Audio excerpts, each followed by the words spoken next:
Hey guys, and finally, here it is, my top 8 games of 2011 that wasn't Skyward Sword.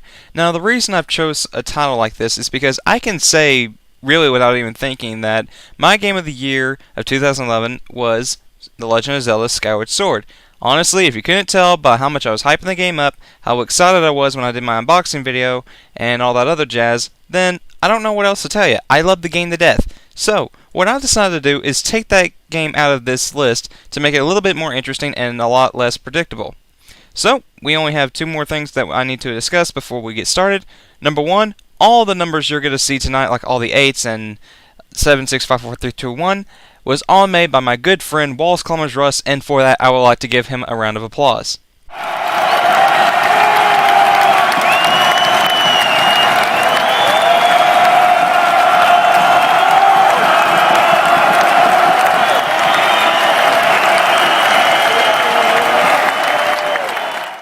Alright, so now with all that done, there's one last thing I need to say, and that this is my list, not yours. If there's something you don't like about it, fine.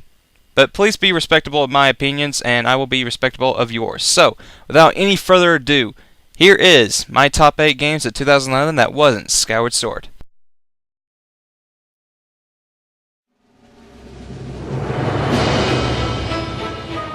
Homicide men are the right hand of God. The people demand swift and merciless justice. Do you think you might be ready for that?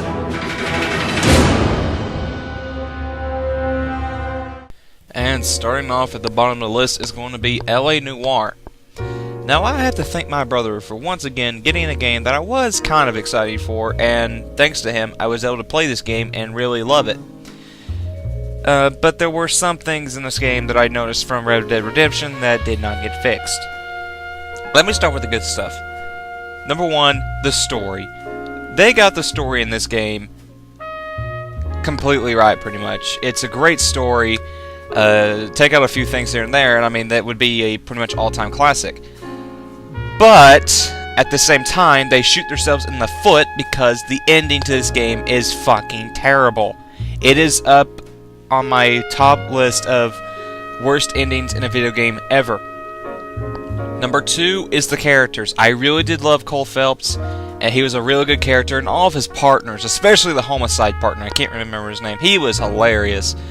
I mean, a lot of these characters are pretty memorable, except for a few that just turn out to be cliched villains. You can tell they're the villains right from the moment you see them, just because they have that smirk on their face, and after a while, I'm just tired of seeing that, and this game just doesn't do anything different from a cliched villain. Another thing I gotta give credit for this game is the atmosphere. I feel like in this game, I am in the 1940s, 50s, I forget exactly what the time period is when you're doing this. Because even though, you know, okay, it's during the daytime, you're in the 1940s, at nighttime, when you could be solving a murder or going to like a church at one mission that you do, or later in the game when you finally caught the arsonist, that mission gave me freaking chills because it had such a spooky atmosphere, and I was just, you know, thinking these guys put so much effort into this part because it just really stands out from the rest of the game. But if there's only one thing though that really hurts this game that Red Dead Redemption got right, and it's also in the past Grand Theft Auto games, is that there is no fucking exploration. Yes, you can go and find side missions and cars you can drive, but really, you can just use any other car that you find out on the street, and some of the side missions get really boring after a while. It's like these guys are holding up the police, shoot them, they're dead, you're done. It just repeats, and it just gets boring. And also another thing that hurts this game that I'll give credit, they kind of fixed it a little bit, but not to the right way, is that there's really no soundtrack. I mean, yeah, there's a few things like, hey, that's 1940s music, but like when you're in the car, even when you're not in a police car, you can't turn it to a music station, listen to probably some 1940 instrumental songs at least. No, it's all just bland 1940s music, which some of it is okay, but honestly, it's just forgettable. And that's just kind of why LA Noire was, to me, a good game in some spots, but really just a huge disappointment, and that is why it is number 8. Cave Johnson here, introducing the consumer version of our most popular military-grade product. Hello. The turret. How do we get so many bullets in them? like this. Plus, we fire the whole bullet. That's 65% more bullet per bullet. This is the same technology we've been using on robots for decades. Scares the hell out of them.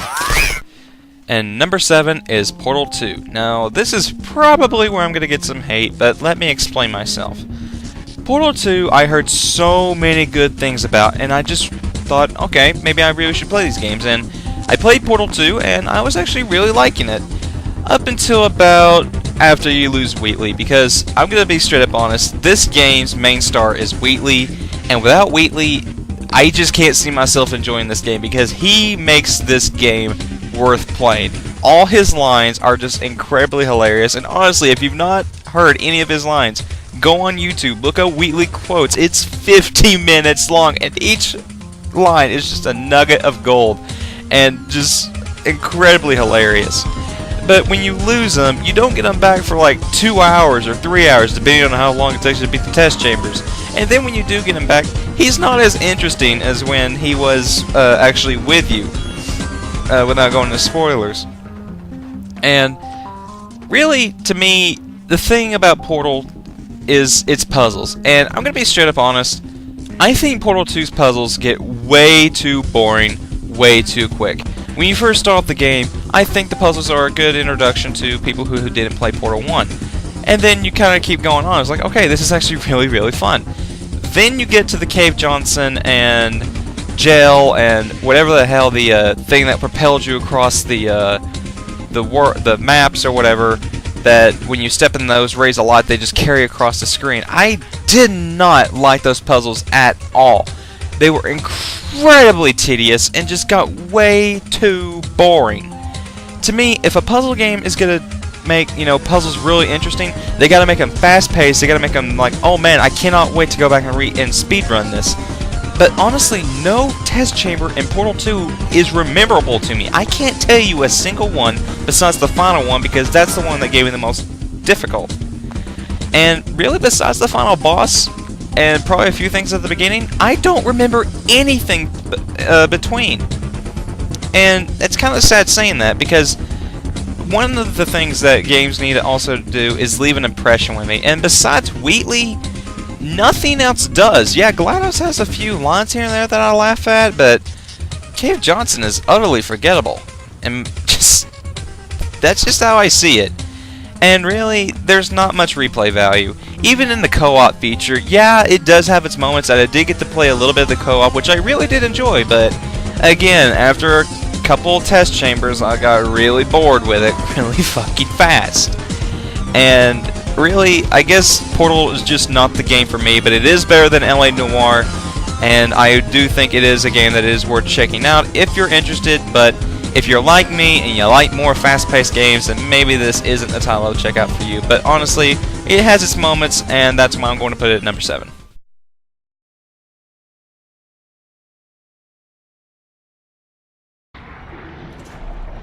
Holmes versus Moriarty. Aristotle versus Mashy Spike Plates.